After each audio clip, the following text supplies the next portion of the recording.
Hey, hey, happy Thrive Thursday, Success and Fulfillment Circle family. I am super excited again to bring you some more information today, and I really think you're going to think today's analogy is pretty fun to do with our marketing strategies. So I'm sure you saw the title that says knowing the summer corn versus the apple trees of our marketing strategies, right? So what does that mean and what does that even come from? So for me, I had done, again, some other marketing training strategies from Dean Graziosi and some other things that I had pulled these from.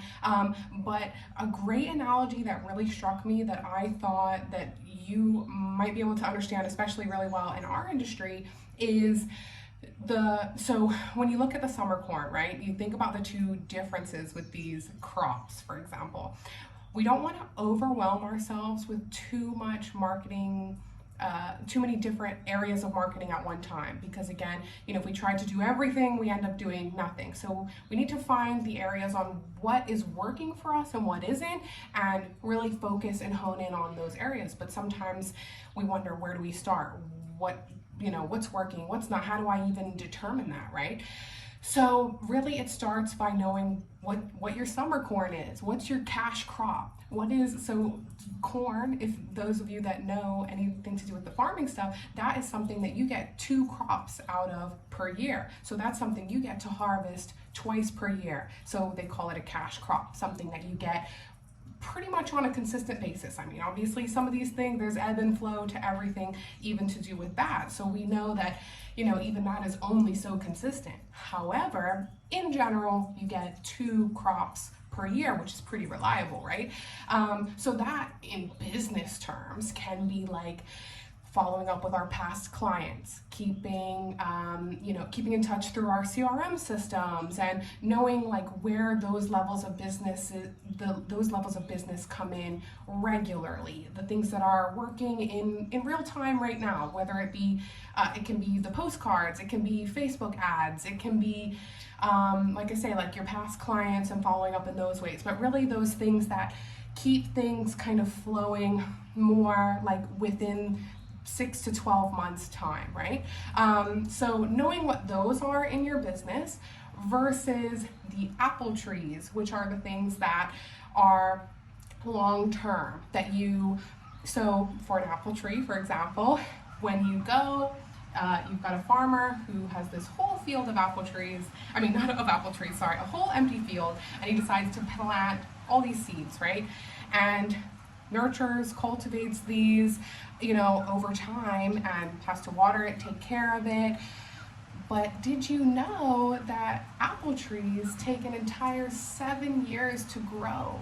So any farmer that has an entire orchard of apple trees, they had to commit 7 years ago to cultivating that, to not just saying, oh, apples haven't come this year, I better just scrap this whole thing and plant something else, you know what I mean? Plant some corn, which you have to plant twice a year as well. So as much as you get a harvest out of that twice a year, it's also something you have to consistently keep, planting and pushing for as well as a cash crop. It takes just as much work as you get out of it. So when it comes to the apples, you plant that once, and yes, you have some maintenance over the years, but you don't have that full harvest until 7 years later.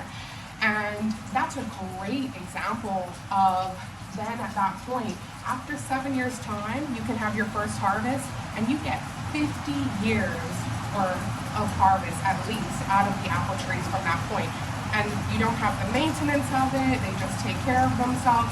As the rain, you might hear the rain in the background right now, as it rains, and at that point kind of nature takes hold, and you just have to harvest the apples for the next 50 years. And really where that term comes from, you reap the benefits of the fruits of your labor at that point.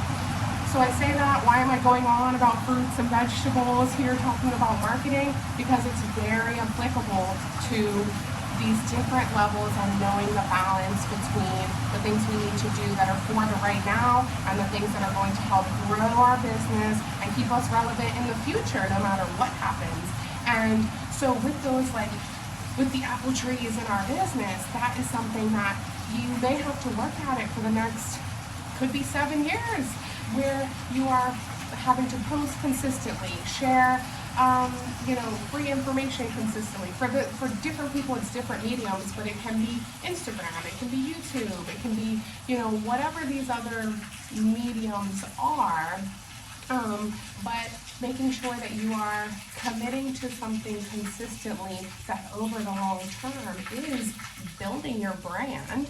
And when someone goes to look you up in years' time, they're going to be able to look back and see how much you have contributed and put out there. And, knowing these things are going to continue to grow your business and build that momentum, right? So those things that are over that time, when you are, for example, posting consistently, say it's a YouTube page that you are starting as well, and again, different mediums for different people, but there are, there's a lot to be said about being able to go back and, look at someone who has been posting over the last 10 years versus the last 1 or 2 years, and who are you going to maybe go to as the industry leader, depending on how relevant it is what they're doing right now. But if both people are posting similar content right now, are you going to go with the one that has been more consistent over a longer period of time, or the brand new one that's just started to do that? And that's what I mean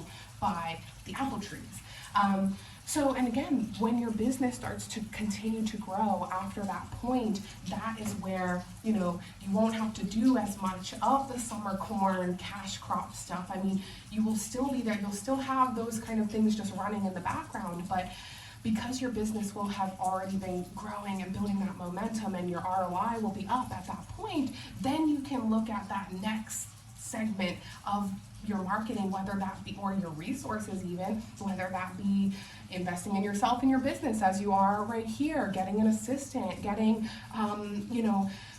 other, affiliate programs going with other businesses that might be able to grow off of you, and that, you grow off of each other. So those kind of things happen after you've built that momentum, after you already put in the work and the time to grow those apple trees. That is when you can really, like I say, reap the benefits of the long term over the next 50 years after that, because you've put in a very solid foundation for not just that stuff that you've got to keep doing, like I say, the cash crops each year, but you then have more the longevity of staying relevant no matter what happens in your business. So like I said, there's a lot of different examples when it can come to these different types of marketing, and I've given you guys a lot of information when it comes to creating different types of content. And at the end of the day, we just need to hone in and choose one and just go all out. Go completely deep on that one particular type, and don't overwhelm yourself with every type of marketing, but choose a cash crop and choose a field for your apple trees and build both, and know that they're both achieving things in different time frames. And by doing that consistently and being aware of those different areas, you will then be able to grow that and shift that over time. But it only comes through really looking at that, and that's how you'll be able to tell what is working and what isn't working in those areas. Because also, we can't only be focusing on the apple trees, because if we had to wait 7 years to harvest, we'd starve. We need some corn in the meantime, right?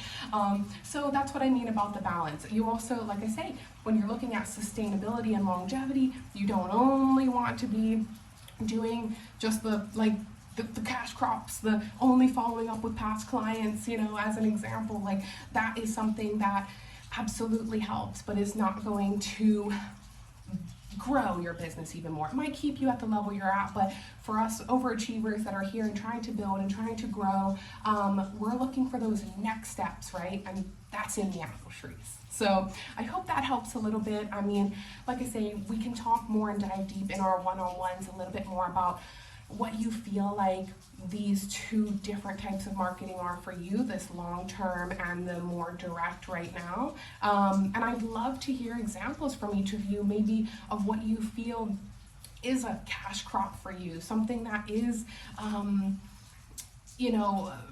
being able to sustain your business more regularly. Where is the area that you've seen the most turnover in your business? You know what I mean? So being aware of that and thinking about that in the first instance, then it can carry you into, okay, what segment do I want to build, like I say, for this longevity portion that's going to take me into that next stage and that next level of my business, and be able to grow it even further from there exponentially. So I'd love to hear examples from you guys about which ones on either side you feel like you have, or questions that you have of how maybe we could define that and create them for you. So please put anything in the comments, chat with each other, and it's something we can bring up in our next group mastermind that we have next week as well. But yes, otherwise, guys, I really hope that you enjoyed this, and you know, I always enjoy sharing this kind of information with you. I can't wait till the next one, and otherwise, I'll catch up with you more in our next meetings. But yes, thanks, guys, and I look forward to your feedback on this one. Chat later. Bye.